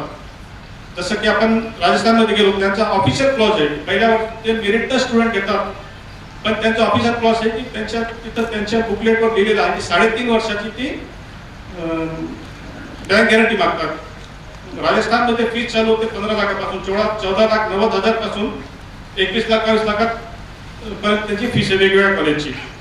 आणि त्यांचं असं आहे की पहिल्या वर्षाची फीस तुमचा जर नंबर लागला, तुम्ही समजा कॉलेजला बोलले नाही किंवा तुमचा डायरेक्टली नंबर लागला, तर नंतर काय होतं तुम्हाला ते एकदम बँक गॅरंटी मागल्यावर तुम्ही देऊ शकत नाही बँक, कारण 45-50 लाखाची बँक गॅरंटी देणं सोपं नाही. तर ते आजपर्यंत असं जर रेकॉर्ड उचलून बघितलं की प्रत्येक विद्यार्थ्याची बँक गॅरंटी कॉलेजने घेतलेली नाही, पण ते बँक गॅरंटी नाही द्यायची असेल तर त्यांना रिक्वेस्ट करावं लागेल. आणि ते रिक्वेस्ट कसं ऐकतील, त्यांना कोणत्या म्हणजे कोणत्या पद्धतीने सांगायचं ते तुम्ही तर आम्हाला भेटले, आम्ही तुम्हाला गायडन्स करू की कशा पद्धतीने त्यांना सांगायचं की ते तुमचं तसं होऊन जाईल. म्हणजे प्रत्येक गोष्ट इतरांना सांगता येत नाही, पण तुम्ही जर आले तर प्रत्येक स्टेटचा वेगळा नियम आहे आणि कसं तिथे अप्लाय करायचं आणि काय प्रिकॉशन घ्यायची ऍप्लिकेशनसाठी ते तुम्हाला गायडन्स करता येईल. आणखी काय त्याच्यात कुणाला काही सांगायचं असेल चालेल. धन्यवाद सरांनी मला इथं तुम्हाला माझा अनुभव शेअर करायला मला संधी दिली, त्यावर धन्यवाद.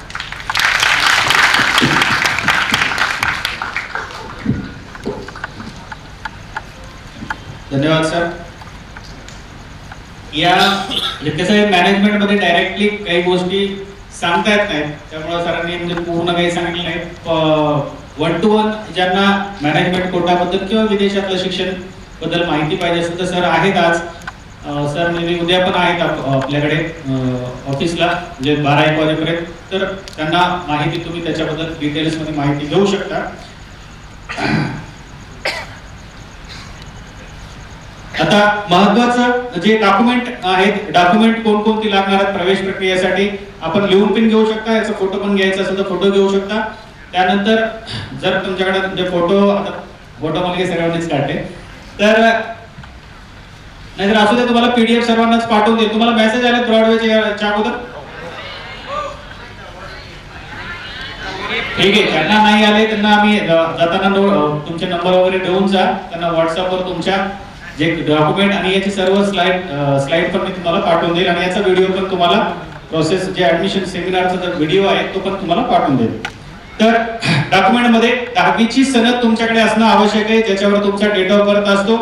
ते 10वीचं सनद तुमच्याकडे SSC सर्टिफिकेट असणं आवश्यक आहे. त्याचबरोबर 10वीचा मार्क मेमो सुद्धा तुमच्याकडे असणं आवश्यक आहे, कंपल्सरी. या ऍडमिशन प्रोसेस मध्ये यामध्ये जे CBSE चे विद्यार्थी असतील त्या CBSE च्या विद्यार्थ्यांसाठी फक्त मार्क मेमो असला तरी चालेल. त्याचबरोबर 12वीचा मार्क मेमो कंपल्सरी असणार आहे. त्याचबरोबर डोमिसाइल सर्टिफिकेट. आता डोमिसाइल सर्टिफिकेट आणि अधिवास प्रमाणपत्र आणि रहिवासी प्रमाणपत्र मध्ये बरेच विद्यार्थ्यांना संभ्रम आहे की तो एकच आहे का, तर नाही. रहिवासी प्रमाणपत्र हे गावचा सरपंच वगैरे किंवा त्या जे गावातल्या लेवलवर जे देत असतात. आपल्याला जे पाहिजे ते अधिवास प्रमाणपत्र पाहिजे, जे की तहसीलदाराचं किंवा नायब तहसीलदाराचं डिजिटल सिग्नेचर किंवा त्यांचे स्वतःचे जे सिग्नेचर असते ते सिग्नेचर आणि सील स्टॅम्प असणं त्याच्यामध्ये आवश्यक असणार आहे.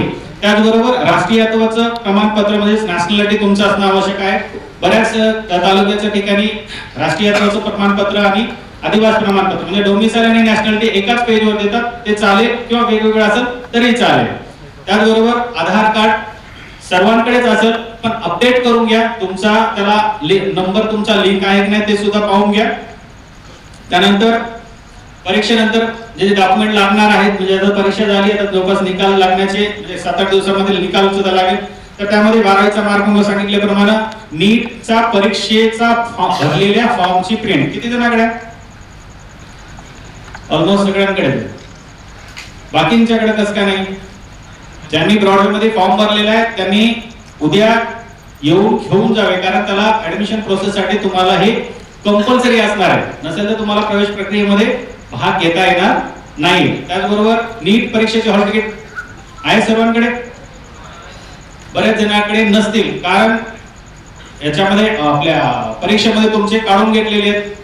नसतील तर ब्रॉडवे कडून तुम्ही कलेक्ट करू शकता. तुमचे ज्या विद्यार्थ्यांनी आमच्याकडे फॉर्म भरलेले इथून 3 वर्ष डॉक्युमेंट तुमचे आमच्याकडे सेव्ह असेल, त्याची काळजी करू नका. पण आमच्याकडे आहे म्हणजे तुम्ही बिंदास राहू नका, तुमच्याकडे पण एखादी कॉपी राहिलेली बरी राहील. ठीक आहे. त्यानंतर सीईटी सेल ऑनलाईन भरलेला फॉर्म, जे की आता जे रजिस्ट्रेशन करतील आमच्याकडे विद्यार्थी, निकालानंतर जे प्रवेश प्रक्रियेमध्ये सीईटी सेलचा ऍप्लिकेशन फॉर्म तुम्हाला आम्ही आमच्याकडून देण्यात येणार आहोत, जे विद्यार्थी आमच्याकडे रजिस्ट्रेशन करतील अशा विद्यार्थ्यांना. त्याचबरोबर टीसी लिव्हिंग सर्टिफिकेट, ज्यांनी टीसी काढलेली नाहीये 12वीची टीसी काढून घ्या. टीसी सुद्धा त्याच्यामध्ये प्रवेश प्रक्रियेमध्ये लागणार नाही, पण प्रवेश घेताना तुम्हाला कॉलेजला प्रवेश घेताना लागणार आहे. त्यानंतर स्थलांतर प्रमाणपत्र, मायग्रेशन सर्टिफिकेट, जसं आता सरांनी सांगितलं की वेगवेगळे स्टेट आपल्याला म्हणजे तिथे जाऊ शकता, ओपन स्टेट आहे आणि त्या स्टेट मध्ये तुम्हाला जायचं असेल तर स्थलांतर प्रमाणपत्र म्हणजे मायग्रेशन सर्टिफिकेट हे तुमच्याकडे असणं आवश्यक आहे, कंपल्सरी आहे. मला वाटतं सीबीएसई चे जे विद्यार्थी आहेत त्यांना कॉलेजमधूनच मिळतं, परंतु स्टेट बोर्डाचे जे विद्यार्थी आहेत त्यांनी स्टेट बोर्डाच्या वेबसाईटवर जाऊन त्यांनी मायग्रेशन सर्टिफिकेट ऑनलाईन काढता येईल. यामध्ये ज्या विद्यार्थ्यांनी ब्रॉडवेकडे रजिस्ट्रेशन नोंदणी केली आहे काउन्सिलिंग साठी, अशा विद्यार्थ्यांना ते मायग्रेशन सर्टिफिकेट आमच्यातर्फे मोफत काढून दिलं जातं. त्यानंतर चारित्र्याचे प्रमाणपत्र, कॅरेक्टर सर्टिफिकेट, काही कॉलेजला कॅरेक्टर सर्टिफिकेट सुद्धा तुम्हाला म्हणजे मागवतात, कंपल्सरी नाही पण ते काढून ठेवा. कॉलेजवर मिळतं तुम्हाला, कॉलेजच्या लेवलला तुम्हाला मिळू शकतं. कॉलेजचे मध्ये त्यांच्याकडे फॉर्मॅट नसेल तर बाहेरून तुम्ही त्याचा म्हणजे झेरॉक्स सेंटर वगैरे जाऊन तुम्ही त्याचं कॅरेक्टर सर्टिफिकेटचं फॉर्मॅट घेऊ शकता आणि तिथे जाऊन तुम्ही ते स्टॅम्प सही करून तुम्ही कॅरेक्टर सर्टिफिकेट हे काढू शकता. त्याचबरोबर धार्मिक अल्पसंख्याक प्रतिज्ञापत्र, रिलीजियस मायनॉरिटी ऍफिडेव्हिट म्हणून जर तुम्ही मुस्लिम कॅटेगरीच्या मुस्लिम रिलीजनचे असतील किंवा सिख असतील तर आता महाराष्ट्रामध्ये एक कॉलेज आहे बदनापूर जालन्यामध्ये, तिथे जर प्रवेश मिळवायचा असेल मुस्लिम कॅटेगरीच्या विद्यार्थ्याला तर हे ऍफिडेव्हिट तुमच्याकडे असणं आवश्यक आहे. गेल्या वर्षी अनेक विद्यार्थ्यांनी काढलं नाही आणि लास्ट मोमेंटला ऍडमिशनच्या वेळेस ते पळापळी होत होती, त्याच्यामुळं तुम्ही काढून ठेवा. जसे तुम्हाला ऍडमिशन मिळते ऍडमिशनच्या वेळेस तुम्हाला ते लागणार आहे. त्यानंतर राखीव गटातील काही विद्यार्थ्यांसाठी जे सर्टिफिकेट आहेत त्यामध्ये जातीचे प्रमाणपत्र, कास्ट सर्टिफिकेट कंपल्सरी ओपन सोडल्याच्या नंतर आणि ईडब्ल्यूएस सोडल्यानंतर बाकी सर्वांना कास्ट सर्टिफिकेट तुमच्याकडे असणं आवश्यक आहे. त्याचबरोबर जात वैधता प्रमाणपत्र म्हणजे कास्ट व्हॅलिडिटी सर्टिफिकेट तुमच्याकडे असणं आवश्यक आहे. ज्या विद्यार्थ्यांकडे कास्ट सर्टिफिकेट आणि व्हॅलिडिटी नाहीये अशा विद्यार्थ्यांना सुरुवातीला तर 3 महिने ऍडमिशन मिळेल, परंतु नंतर तुम्हाला ऍडमिशन 3 महिने झाल्याच्या नंतर तुम्ही सुद्धा ऍडमिशन कॅन्सल हे होऊ शकतं. त्यामुळं कास्ट व्हॅलिडिटी सर्टिफिकेट ज्यांनी काढलेलं नाहीये त्यांनी अप्लाय करा, लवकरात लवकर काढून घ्या.